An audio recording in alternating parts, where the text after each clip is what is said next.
Markus 13 ayat 33 sampai ayatnya yang ke-37 yang berbunyi demikian. Nasihat supaya berjaga-jaga. Hati-hatilah dan berjaga-jagalah, sebab kamu tidak tahu bila manakah waktunya tiba. Dan halnya sama seperti seorang yang berpergian, yang meninggalkan rumahnya dan menyerahkan tanggung jawab kepada hamba-hambanya, masing-masing dengan tugasnya, dan memerintahkan penunggu pintu supaya berjaga-jaga. Karena itu, berjaga-jagalah, sebab kamu tidak tahu bila manakah tuan rumah itu pulang menjelang malam, atau tengah malam, atau larut malam, atau pagi buta.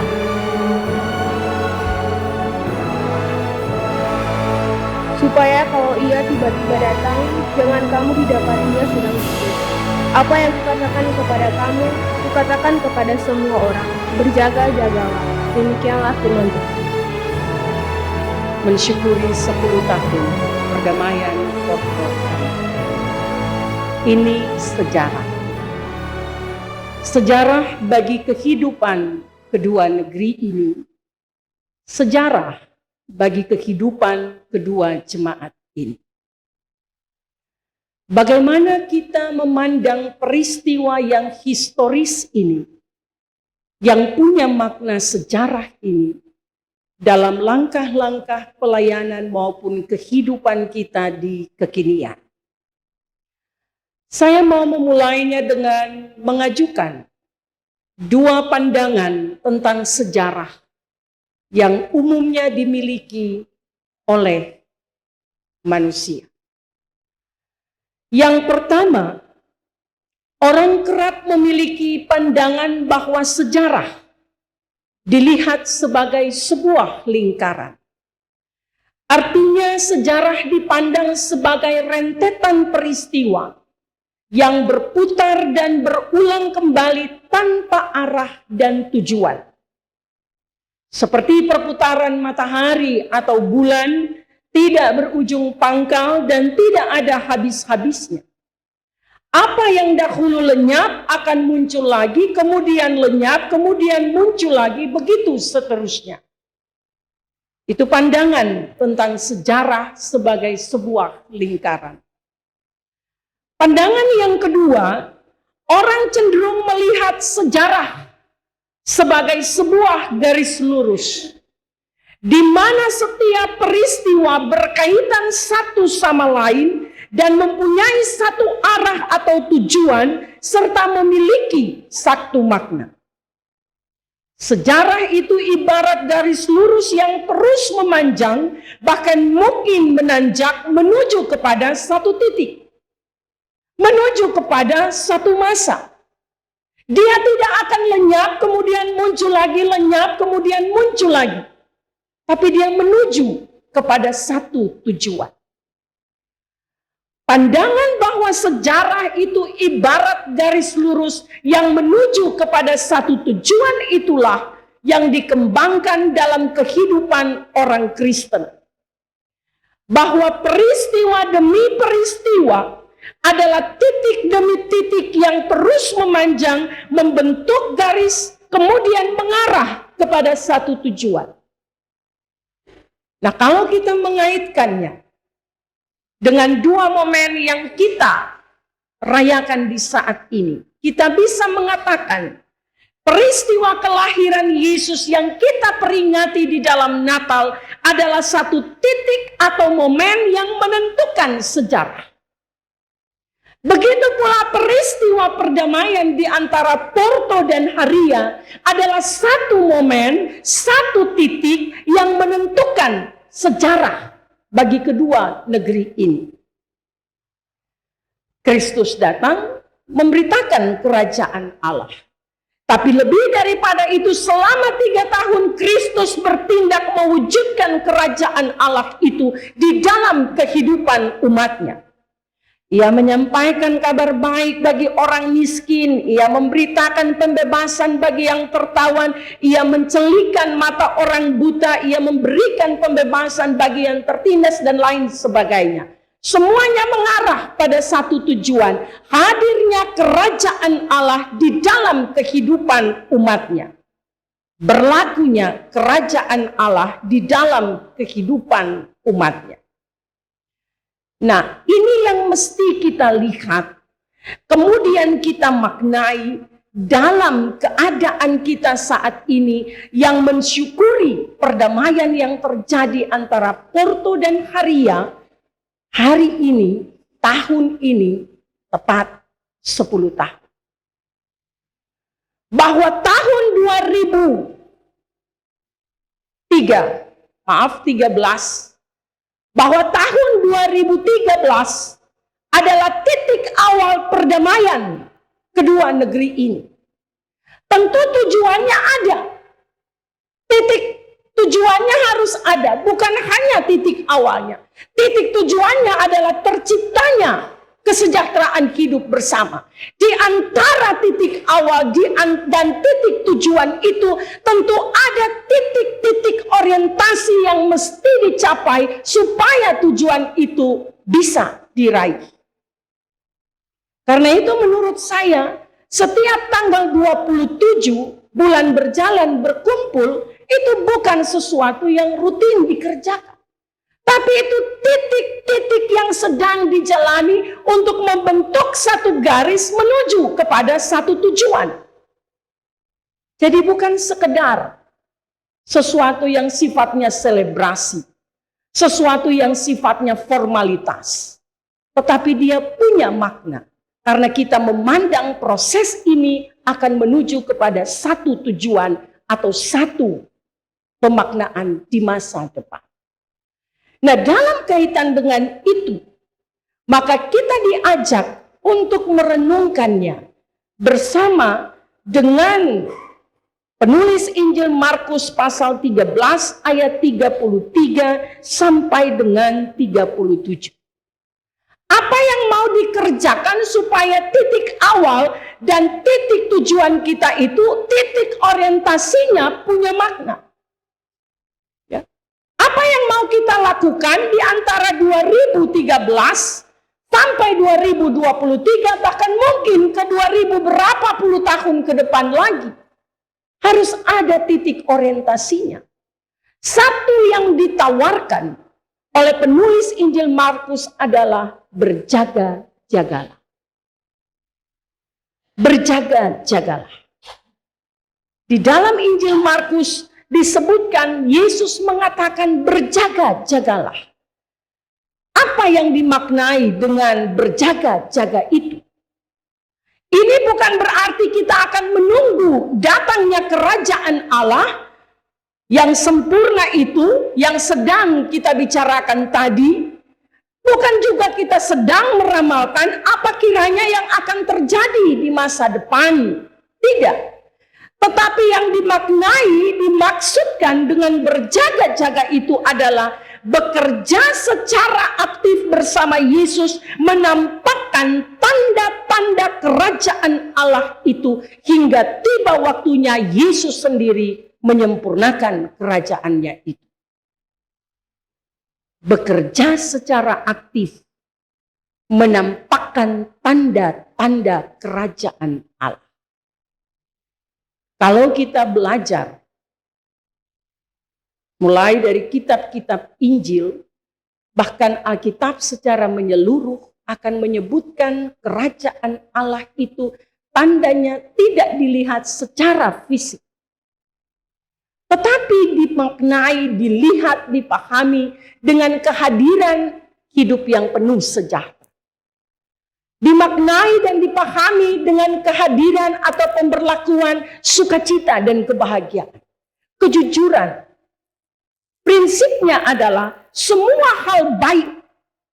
Jadi kalau kita mengatakan kita bekerja, berjaga-jaga, itu bekerja menghadirkan kerajaan Allah, itu berarti kita bekerja menghasilkan segala sesuatu yang baik. Perdamaian itu satu di antara sekian banyak kebaikan yang mesti kita kerjakan. Perdamaian itu satu di antara sekian banyak indikator hadirnya kerajaan Allah tengah kehidupan kita. Kalau tidak ada perdamaian, tidak ada itu yang namanya kerajaan Allah bertakhta di situ. Tidak ada. Itu kerajaan setan, kerajaan iblis, kerajaan bukan kerajaan Allah. Sebab orang-orang yang hidup sebagai warga kerajaan Allah, dia tidak akan pernah suka dengan kebencian, permusuhan, pertikaian, perseteruan, perkelahian satu dengan yang lain. Tidak ada. Itu orang yang dikuasai dan menjadi anggota kerajaan iblis yang begitu. Ya. Bukan kerajaan Allah. Jadi kalau kita bekerja untuk menampakkan tanda-tanda kerajaan Allah dalam tanggung jawab kita secara bersama adalah menciptakan dan merawat perdamaian, maka itu merupakan sebuah titik orientasi yang sedang kita jalani menuju kepada tujuan tertentu. Jadi bukan sekedar ya kita memperingati bahwa kita sudah berdamai. Bukan sekedar kita memperingati bahwa ketong sing bakal lain-lain. Tapi mengerjakan perdamaian ini punya kaitan dengan tanggung jawab yang lebih besar. Menghadirkan kerajaan Allah. Seperti yang dinyatakan dalam liturgi-liturgi ini. Kalau guru mengatakan bahwa kalau kita berdamai, anak-anak masa depannya terjamin lewat pendidikan. Itu menampilkan kerajaan Allah. Kalau pelaku usaha mengatakan kalau kita berdamai, usaha kita berjalan dengan baik, ekonomi kita meningkat, kesejahteraan hidup diraih, itu menghadirkan kerajaan Allah.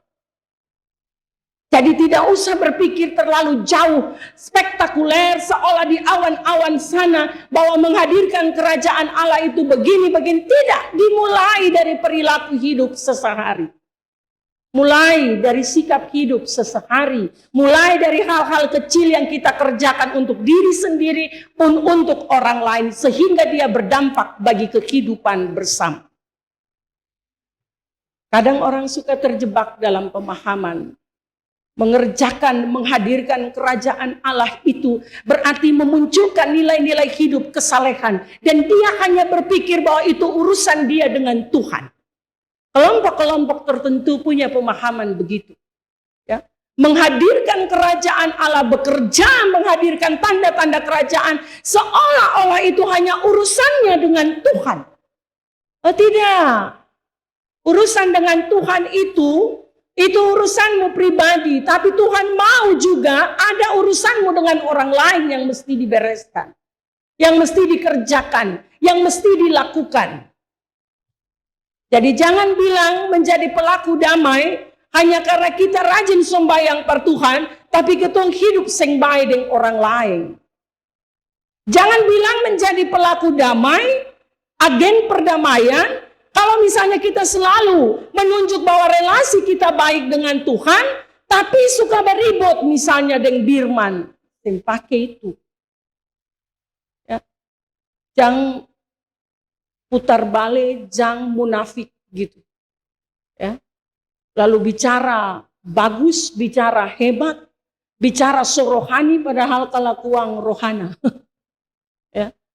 Kelakuannya, bicaranya rohani, bicaranya aduh, pandeta jokalah. Itu. Ada orang yang begitu. Bicara manis, hebat, terkesan bagus. Tapi coba cek dia pun hidup. Mamai, hancur dalam-dalam. Ya, banyak gitu. Coba cek dia bilang, menjadi agen perdamaian. Rumput jatuh di kintal sedikit saja bisa jadi perkara besar. Misalnya begitu. Orang tabrak pagar saja bisa jadi perkara hidup dan mati. Lalu segala macam hal akan keluar dari mulut, segala macam hal akan tunjuk dari sikap. Jadi bekerja menghadirkan kerajaan Allah itu mulai dengan hal-hal kecil saja. Kalau dengan yang kecil-kecil, dengan diri sendiri itu beres, yakinlah dengan orang lain juga pasti beres. Tapi kalau dengan diri sendiri itu tidak jelas, tidak beres, jangan mimpi kata hidup dengan orang lain baik. Ya? Kalau segala hari ada bakal lain dengan laki, dengan bini, jangan mimpi kata bisa jadi agen perdamaian yang bagus per porto dengan haria ini. Kalau segala hari ada bakalai bamaki, deng anana, ade deng kakak, jangan bermimpi bahwa katong bisa merawat perdamaian ini dengan baik. Yang saya maksudkan apa? Dimulai dengan diri sendiri dan dari skop yang terkecil. Ya. Ibu Teresa bilang kalau semua keluarga itu hidup damai, dunia ini akan damai. Ya. Karena itu beliau mengatakan, bagaimana menjadi pelaku perdamaian dalam dunia ini? Pulanglah dan hiduplah damai di dalam keluargamu. Kalau dari dalam keluarga sudah damai, percaya, unit juga damai, sektor juga damai, jemaat juga damai, antar jemaat juga damai. Kalau dalam keluarga sama angin ribut, ya, sama kapal pica, kapal perang ada masuk lalu pica, jangan harap kata hidup damai dengan orang lain. Orang yang kalau tukang bakalai dengan orang lain itu pasti dalam hidup, dalam rumah tangga hari-hari itu sempurna damai. Ya. Nah, karena itu bagaimana kita bekerja secara aktif melakukan atau menghadirkan kedamaian, tawaran yang pertama itu adalah mulailah dari hidup keluarga. Mulailah dari segmen-segmen pembinaan yang terkecil. Keluarga. Mulailah mengajarkan hal-hal yang baik dari tutur kata, ya, dari sikap, dari tingkah laku. Untuk ini saya mau bilang, khusus bagi orang perempuan, sadarlah bahwa seringkali kita mengajarkan anak-anak kita itu menjadi orang-orang yang kasar dari sisi tutur katanya. Ya. Katong memang orang Saparua, katong orang Lease ini karakternya memang keras, kasar. Itu secara teori sosiologis mengatakan kontur pulau menentukan itu. Karena katong masyarakat pesisir. Masyarakat pesisir itu jiwanya panas. Karena pengaruh laut. Ya, jiwanya panas, suka terbuka, meledak-ledak. Itu kontur pulau mempengaruhi. Tapi kita tidak bisa mengklaim karena kontur pulau, lalu kita membenarkan seluruh kata-kata, tindakan, dan perbuatan kita yang kasar dan keras itu tidak. Anak-anak yang kalau menyelesaikan apa-apa dengan kekerasan, yakinlah orang tuanya itu selalu berlaku keras untuk dia. Kalau anak yang tersinggung sedikit di luar lalu maki, baku pukul, bakalai, itu biasa. Kalau di rumah dia mama dan bapak suka pukul atau bakalai dia. Coba bapak ibu cek saja. Pola pembinaan itu yang mempengaruhi. Jadi kita bekerja secara aktif memulainya dari lingkup keluarga. Saya tidak menganjurkan sesuatu yang spektakuler, itu nanti urusan lembaga. Tapi secara individu kita punya tanggung jawab bekerja merawat perdamaian itu dimulai dari dalam keluarga. Menciptakan situasi yang damai, harmonis, penuh ketenangan, kehangatan, itu akan menjalar keluar. Dan kalau dia menjalar keluar, yakinlah hidup bersama kita akan damai. Karena itu sebetulnya momentum kita untuk menghayati 10 tahun perdamaian, Porto dan Haria bukan berakhir di sini. Itu kita paham. Tapi dia merupakan titik orientasi untuk kita pindah pada peristiwa berikut, pindah pada tindakan berikut, pindah pada perilaku berikut menuju ke tujuan kita. Tujuan yang di ujung sana. Satu diantaranya, Porto dan Haria akan tetap damai. Satu diantaranya adalah Porto dan Haria akan tetap memelihara keharmonisan. Itu tidak bisa kita bilang saja. Itu mesti dikerjakan. Diusahakan dan diperjuangkan. Sebab sekarang orang lebih suka sing damai daripada damai. Apalagi kalau ada yang punya kepentingan banyak. Mereka akan lebih suka tidak damai. Memancing di air keruh supaya kepentingannya terpenuhi. Tapi kalau kita tahu titik orientasi kita jelas, menggapai perdamaian itu, apapun yang terjadi di sekitar kita, terserah. Mau jungkir balik dunia ini, mau mempengaruhi kita seperti apapun, intinya saya menjadi pelaku damai. Dan itu orientasi saya, tujuannya supaya kerajaan Allah yang penuh damai sejahtera itu betul-betul membumi, hadir, ada di tengah-tengah kehidupan bersama kita. Amin.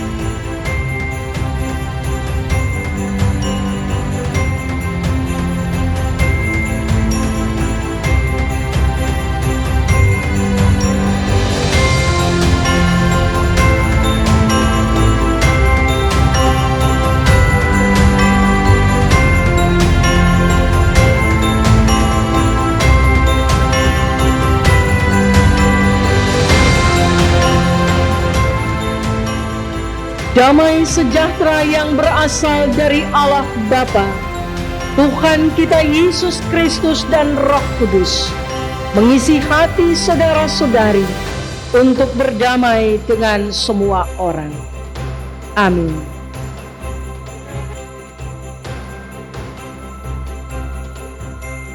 Majelis Jemaat, tokoh-tokoh agama, mari kita bersatu supaya rasa damai yang sudah kita buktikan ini akan terus bergema sampai anak cucu kita semua. Dengan demikian Bapak Ibu, beta sing bicara banyak, hanya beta berharap Bapak Ibu di perayaan Natal, bahkan di 10 tahun ini, 10 tahun kita melakukan akta damai, akan menjadi sebuah apresiasi yang luar biasa yang akan kita gemakan terus sepanjang kami diberikan hidup oleh Tuhan yang Maha Kuasa. Selamat Natal for semua. Kiranya damai dan sukacita Natal akan senantiasa melingkupi hidup kita semua. Dalam sukacita itu, beta menyapa dengan penuh kasih yang terhormat Bapak Raja Negeri Haria, Bapak Pejabat Kepala Pemerintah Negeri Porto, bersama dengan Saniri Negeri, Kepala-Kepala SOA, atau unsur pemerintahan terkait lainnya yang berkenan hadir di saat ini. Yang beta hormati, pimpinan Jemaat GPM Porto dan Jemaat GPM Haria, Ketua Majelis Jemaat, Pendeta Jemaat, Bapak Ibu Majelis Jemaat, dan perangkat-perangkat pelayan ataupun pengurus-pengurus dari segmen-segmen Bina yang berkenan hadir saat ini. Yang beta hormati Ibu Bapak, warga Jemaat GPM Porto dan Haria, dalam keragaman peran dan fungsi yang mengambil bagian dalam kebaktian di saat ini, dan yang beta kasihi seluruh warga masyarakat, warga Jemaat GPM Porto dan Haria di mana saja berada, bukan hanya di dalam gedung gereja ini tapi di semua tempat. Pertama-tama beta kira ketong semua patut bersyukur kepada Tuhan. Sebab hari ini ketong diperkenankan untuk jumpa kembali dalam ritual tahunan kita, yaitu pelayanan perdamaian Porto Haria sekaligus perayaan Natal. Tentu Bapak Ibu menjalaninya sepanjang setiap bulan, berjalan sepanjang tahun. Tetapi momen di akhir tahun dipakai sebagai kesempatan untuk sekaligus merayakan Natal Kristus. Saya kira itu juga bukan sebuah kebetulan. Tetapi dia punya pesan teologis yang kuat. Bahwa seharusnya ketika kita merayakan kelahiran Kristus, Sang Raja Damai itu, pesan perdamaian itu harus semakin dikuatkan. Harus semakin dikentalkan, gaungnya harus semakin besar. Sebab percuma kita bersorak-sorai menyambut Raja Damai kalau kita tidak menggaungkan perdamaian itu sendiri. Jadi sebetulnya bukan tanpa alasan kalau ritual bulanan itu kemudian dikemas juga dalam bentuk perayaan Natal, karena dia mesti mendapat aksentuasi bahwa aksi kita adalah betul-betul sejalan dengan maksud kehadiran Sang Raja Damai itu. Nah, Bapak Ibu, Saudara-saudara, dalam kaitan dengan hal ini, maka saya mau menyampaikan kesan dan pesan di kesempatan ini seng panjang. Kesan beta yang pertama, beta harus mengatakan luar biasa. Kerja sama dan kerja bersama pemerintah maupun pihak gereja dari kedua negeri dan jemaat ini untuk merawat perdamaian yang ada. Mengapa kita mengatakan luar biasa?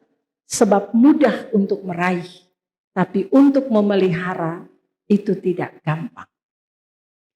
Untuk dapat sesuatu itu mudah, tapi perjaga akang itu seng mudah. Karena itu kalau 10 tahun, katong berjalan dalam damai, Porto deng Haria berjalan dalam situasi yang tenang, damai, tanpa ada konflik-konflik yang berarti. Maksud saya kalau riak-riak kecil ada, itu biasa saja, wajar. Ya, dalam dinamika hidup bersama itu wajar. Tetapi kalau 10 tahun kita sudah bisa menjaga komitmen iman kita, janji iman kita, maka itu sesuatu yang luar biasa. Dan karena itu kita mesti berbangga dengan diri kita sendiri. Bahwa sampai di titik ini kita masih teguh pada komitmen iman dan janji iman kita. Tapi kebanggaan itu tidak berhenti hanya di situ. Kebanggaan itu mesti terus memotivasi kita mengerjakan yang lebih baik, yang lebih luas, yang lebih besar, sehingga gaung perdamaian ini memang akan betul-betul didengar oleh lebih banyak orang dan dia lebih berkontribusi bagi hidup bersama di kedua negeri dan jemaat ini. Itu kesan beta yang pertama. Selanjutnya untuk perjalanan bersama, ya, perjalanan bersama kedua negeri ini ke depan dalam rangka merawat dan menjaga perdamaian ini, beta mau menyampaikan hanya 2 pesan.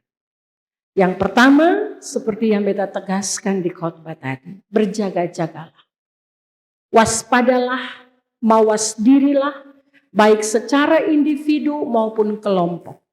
Sebab seringkali sesuatu yang baik itu yang kita perjuangkan, dia akan memunculkan sikap kontraproduktif dari orang lain. Ya.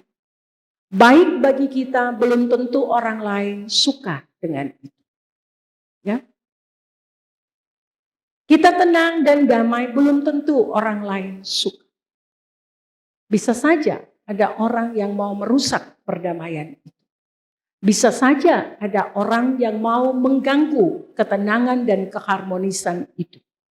Karenanya sekali lagi beta mau sampaikan pesan, berjaga-jagalah.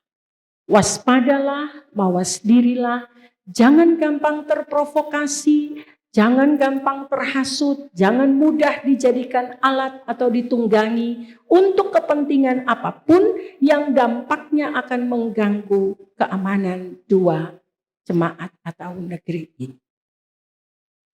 Pesan beta yang kedua, rawatlah solidaritas dan soliditas internal maupun dalam relasi dengan Porto atau Haria. Sebab soliditas maupun solidaritas itu merupakan instrumen yang penting dalam rangka menjaga persaudaraan, ya, menjaga kebersamaan, merawat rasa cinta dan merawat kebersamaan di antara kita. Kalau ke dalam kita tidak solid, kalau ke dalam kita terpecah-pecah, kalau ke dalam kita hancur, kalau ke dalam kita terkotak-kotak, gampang sekali untuk kita diprovokasi. Kalau kita tidak solidar, tidak punya tenggang rasa, tidak punya kepekaan, mudah sekali kita digiring untuk menjadi alat bagi orang lain memenuhi kepentingannya. Karena itu, peliharalah, upayakanlah soliditas dan solidaritas baik internal jemaat maupun negeri maupun secara eksternal dengan negeri dan jemaat yang lain.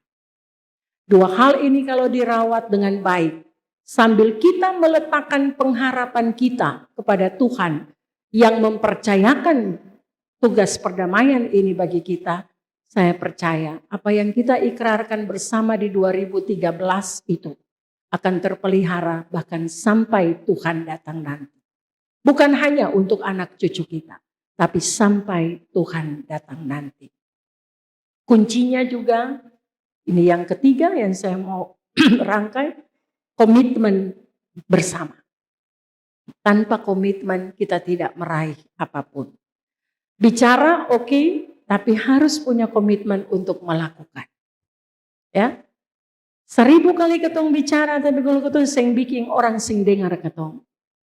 1000 kali ketong story, tapi kalau ketong sing berbuat, orang sing dengar ketong.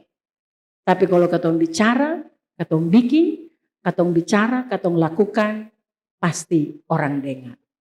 Ketong bicara damai, ketong bataria damai, ketong serukan damai.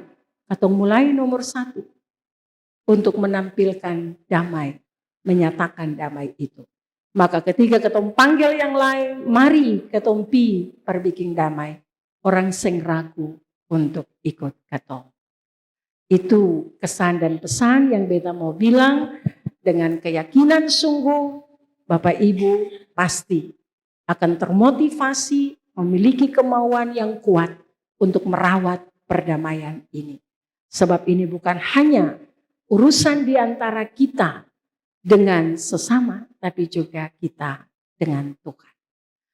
Beta mau menyampaikan banyak terima kasih bagi pemerintah di kedua negeri, bersama semua elemen masyarakat yang ada, juga pemimpinan jemaat di kedua jemaat bersama dengan semua perangkat pelayan segmen Bina yang tidak pernah lelah memperjuangkan perdamaian, tidak pernah lelah mengerjakan kedamaian di kedua negeri ini. Percayalah, semua hal baik yang kita kerjakan bagi orang banyak, Tuhan pasti akan memberkatinya. Dan Tuhan akan menyempurnakannya. Sehingga kita tidak pernah melakukan sesuatu untuk kesia-siaan. Kalau kita yakin kita tidak melakukan ini untuk kesia-siaan, tentu kita akan semakin semangat lagi untuk mengerjakannya. Barangkali ini saja yang bisa beta sampaikan. Beta titip rasa hormat dan penghargaan bagi semua anggota masyarakat dan anggota jemaat yang juga mau bergandengan tangan, berjalan bersama, merawat perdamaian ini. Kalau ada hal-hal yang salah, kurang berkenan, mohon dimaafkan Bapak Ibu. Dan atas nama pimpinan gereja di klasis ini, kita mau menyampaikan selamat Natal untuk Bapak Ibu dan Saudara semua. Selamat menyongsong tahun baru, tahun rahmat Tuhan, tahun 2024 dengan tetap berpengharapan. Dia yang sudah menyertai akan terus bersama dengan kita. Sekian dan terima kasih. Shalom.